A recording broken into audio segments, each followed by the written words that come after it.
Hey guys, I know it's been a minute. It's Mr. Possible, aka the Albino Rhino, coming at you. So today is the day. Tomorrow I can get a haircut. That's a hint. 75 hard, 75 days. Today's number 75. And I thought that I would do something special today because when I started 75 hard, it was the winter. And I specifically used my snow boots when walking in my backyard. So today, I'm going to do that again. I'm going to put on my snow boots. I have my snowsuit on. It's 41 degrees. It's going to rain all day long, so there is no choice but to walk in the rain because the outside workout, or to work out in the outside workout. And I wanted to do a video of, people have asked me, well, how did you do 75 hard? And so I'll be completely transparent with everyone out there. 75 hard is there's a very simple solution to how you complete it. And it is very effective. And if you follow it, you will complete it 100% guaranteed. That is, put it above all else things. In other words, in every spot I had a choice, I chose 75 hard. I chose to get something off my list. I chose to do my reading early in the morning. I chose to, if I had to use the bathroom, maybe do some reading. I chose to, whatever I had to do where I could also do something 75 hard, I did it. And if I had a choice between, I was going to work on something else, or I was going to read the internet, or I was going to do something like that, I always chose 75 hard first. And I think that taught me a very valuable lesson. And that lesson is when you choose first, those things get done. And then I started learning about the A, B, and C tasks in Eat That Frog. And it was just, it's an amazing revelation for me. When you decide the things that you want to do in your life and you put them in order and you decide I'm going to do those first above all, you will be successful. The hardest part of 75 hard, I guess, would be, since you can't put those things first, is diet and the water. Well, water you can put first, drinking the water instead of something else. But diet is a little tougher. You have to plan out your diet. You also have to choose that diet over everything else. It was rough. I'm going to be completely honest. There was times I wanted to eat sweets or something that wasn't on my diet. I always checked with restaurants to see if there was a lot of carbs and stuff. My diet was under 50 carbs, keto. But it just always was, the choice was first to do 75 hard things. It was, can I get this done now instead of can I get it done later? And that has a lot to go with the willpower you have in the beginning of the day versus, habitual behavior at the end of the day. And it's very hard to do things at the end of the day. So I'm moving on to phase one, and I'm gonna take that same philosophy with me first. In fact, one thing I've already discovered about phase one is the cold showers. Before I get into that, though, I just wanted to say that today, the other thing I did in 75 hard is I always pushed myself beyond the limits. So if it was a 45-minute workout, I worked out for 55 minutes or 60 minutes. If it was you're supposed to read 10 pages, I always made sure I read 15 or 20 pages.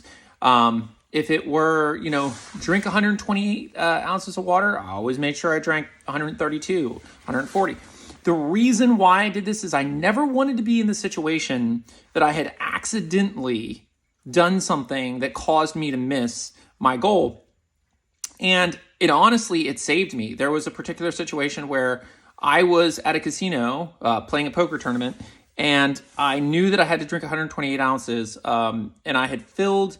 I had my 50-ounce bottle with me, but I could only buy two 20-ounce bottles, so I put them in. That was 40 ounce. Then I filled the 50-ounce again, and then I drank 4 waters or something.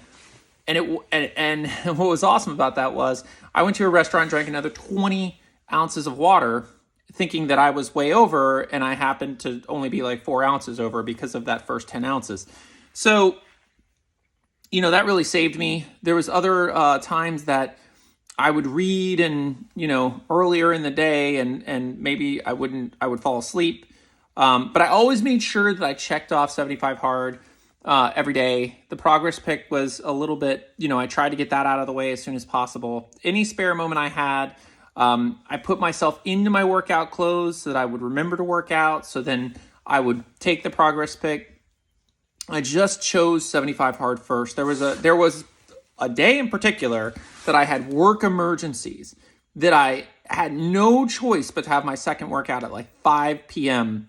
While there was a work, I had to take the 45 minutes and work out and then come back and actually get that done. But I always chose 75 hard first. It was always going to be that I was going to complete this program. And I think that's really important because it means that you will always choose your life goals first before anything else. Eat That Frog says, procrastinate on the little stuff, procrastinate on the internet, procrastinate on reading your email, procrastinate on the stuff that doesn't matter because you're going to procrastinate. Don't procrastinate on the big stuff. That's what Eat That Frog says. So my advice to anybody who's asking me, how am I going to complete 75 hard? This is the 75th day. It is always putting 75 hard first. Every task in 75 hard came first. I never procrastinated on them. If I could read, I read. If I could do whatever I could do, immediately I did. If there was 3 hours between a workout, I would do the workout. And I even when I was there in the moment and I was like, oh my gosh, I just can't do this. I just pushed myself. Now back to the cold showers thing. Now I know that phase 1 involves cold showers. I start phase 1 tomorrow. Although I've been telling people I might take a break, I'm allowed to take a break.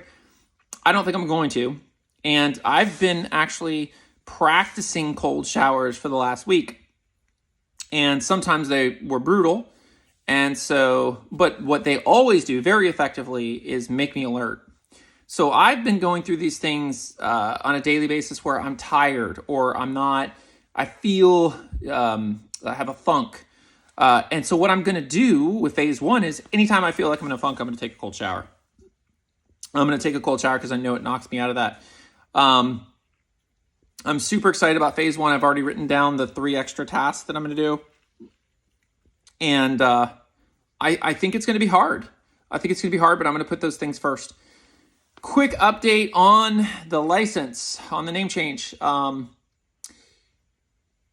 So got all my paperwork together. My birth certificate I've been using for years to get things. I worked with the nursing department of the DMV. And in fact, I am going to get an unrestricted license because I do see well enough to get one. Yay. And I went to the DMV. I worked it out with the person at the DMV, the nursing. I went to the DMV. Before I went, I told my fiance, because this is how I roll. I said, watch, I'm not going to have enough paperwork. And I took a lot of paperwork with me. I took my deed. I took everything with me.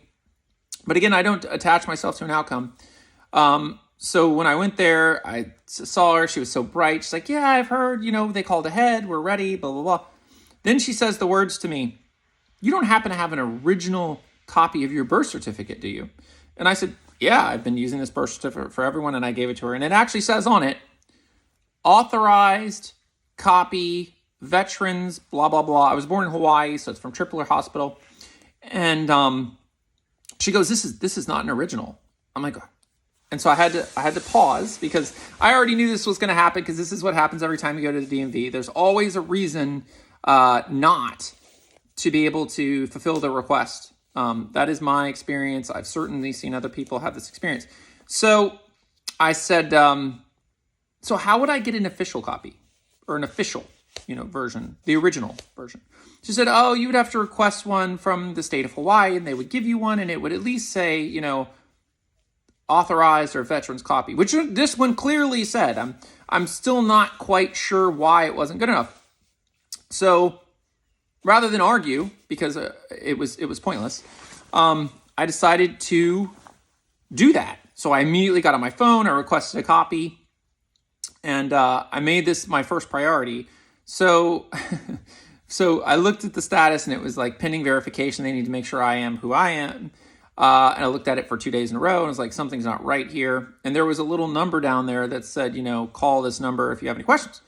So I called and I'm like, hey, so how long does it take to get verified and get my birth certificate? And she's like, 6 weeks. I'm like, oh, okay. She said, unless you'd like to rush it. I'm like, yeah, I'd like to rush it. So she says, hold on for a second, and she asks me some questions. She gets off the phone, and I'm thinking, well, if it's 6 weeks to get this thing, rushing it is like, I don't know, 2 weeks, would be reasonable. And she comes back on the phone and says, okay, I mailed it. It'll be to you in the next couple of days. So that was awesome. So I should get that soon, and hopefully that birth certificate is good enough for the Department of Motor Vehicles for me to get just my license in West Virginia. And then from there, I will file with the courts. I'll put out the newspaper article to change my name to Possible. We're getting there. It's my top priority, and I definitely have had to follow up several times. I had to follow up with the eye doctor. So that's something 75 Hard taught me.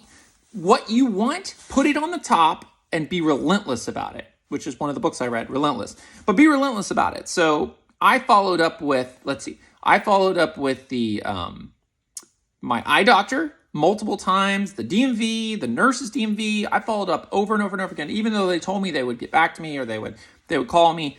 I followed up. It took me weeks and weeks and weeks to get to this point. It turned out even better than I thought, which is amazing. I'm going to get an unrestricted license, just corrective lenses. Don't have to wear bioptics anymore.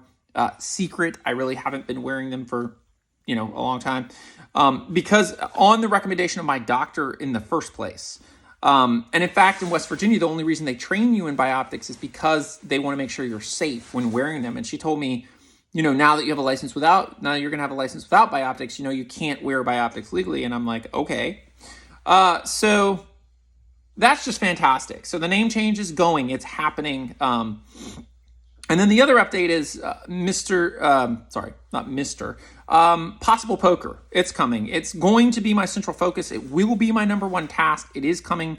I am working on the logo. I'm working on, other stuff. And I will do another video about that after my walk, because it's been a real struggle. But we'll talk about that soon. If you like this video, share, subscribe, and we'll see you soon. Thanks. And remember, anything is possible if you set your mind to it and put it first. Have a good one.